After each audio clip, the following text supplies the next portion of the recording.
Hello, எல்லாருக்கும் வணக்கம். இன்றைக்கி வீட்டில் மீதம் கொஞ்சம் காய் இருக்கு இல்லைங்களா, அந்த காயை நம்ம சாம்பார் வைக்கலாம். அதான் கடலைக்காய் சாம்பார். அது எப்படி பண்ணுறதுன்னு பார்க்கலாம். பாருங்கள்.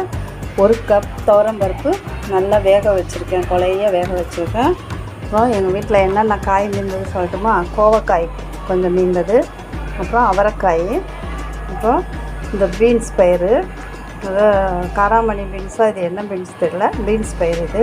அப்புறம் ஒரு வெங்காயம் மீடியம் சைஸ் நறுக்கி வச்சுருக்கேன், தக்காளி வச்சுருக்கேன், கருவேப்பிலை, கொத்தமல்லி, அவரைக்காய். இந்த எல்லாத்தையும் போட்டு ஃபுல்லாக மஞ்சள்தூள் போட்டு வேக வைக்க போகிறேன். உப்பு போட்டு வேக வச்சுட்டு நம்ம அப்புறம் என்ன பண்ணுறதுன்னு பார்க்கலாம். பாருங்கள், எல்லா காயும் நான் குக்கரில் சேர்த்துட்டேன். மஞ்சள்தூள் போட்டிருக்கேன், 1/2 ஸ்பூன் ஜீரகத்தூள் போட்டுக்கோங்க. உப்பு, இதுக்கு இந்த காய்க்கு தேவையான உப்பு போட்டுக்கோங்க. அதுக்கப்புறம் கொஞ்சம் லைட்டாக ஒரு கப் தண்ணி போட்டுக்கலாம். விட்டுட்டு நல்லா கலந்து விட்டுருங்க. கலந்து விட்டுட்டு எல்லா காயும் போட்டிருக்கோம், மஞ்சத்தூள் போட்டிருக்கோம், உப்பு போட்டிருக்கோம், ஜீரகத்தூள் போட்டிருக்கோம். அவ்வளோதான். இது குக்கரில் வச்சு 3 விசில் வச்சு எடுத்துடலாங்க. வாங்க, 3 சவுண்டு வந்துடுச்சு.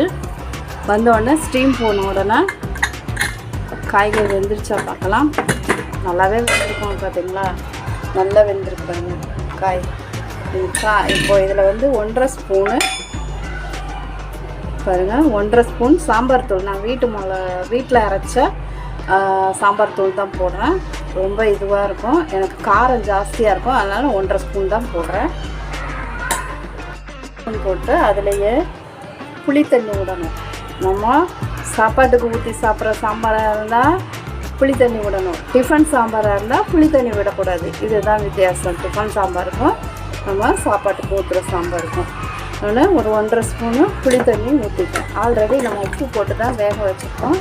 இப்போது இதுக்கு தேவையான தண்ணி ஊற்றி கொஞ்சம் கொதிக்க வைக்கணும்.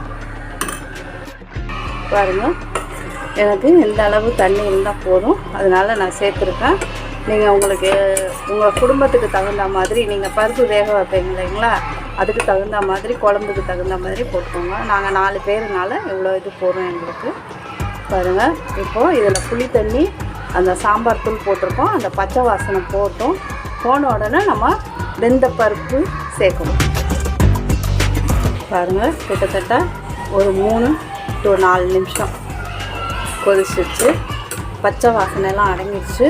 இந்த டைமில் நம்ம வேக வச்ச பருப்பு அந்த தண்ணியோடு சேர்த்து ஊற்றிடலாம்.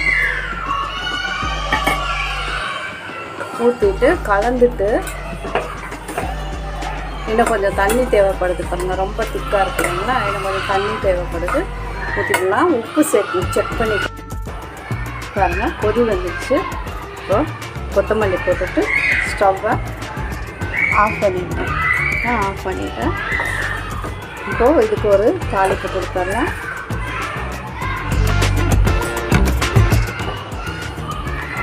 ஒரு பேன் அடுப்பில் வச்சுக்கோங்க. பேன் அடுப்பில் வச்சுட்டு கடுகு போட்டுக்கோங்க, ஜீரகம் போட்டுக்கோங்க, வெந்தயம் போட்டுக்கோங்க, ஒரு காஞ்ச மிளகாய் போட்டுருங்க, கருவேப்பிலை போட்டுருங்க. தாளிப்பு ஆகிடுச்சு. அப்படியே சாம்பாரில் போட்டுருங்க. கமகமான சாம்பார் ரெடி ஆகிடுச்சு பார்த்தீங்களா. சாம்பார் ரெடி. கடலைக்காய் சாம்பார் ரெடி. நீங்களும் செஞ்சு பார்த்துட்டு சொல்லுங்கள். இந்த வீடியோ பிடிச்சிருந்தா சப்ஸ்கிரைப் பண்ணுங்கள், லைக் பண்ணுங்கள்.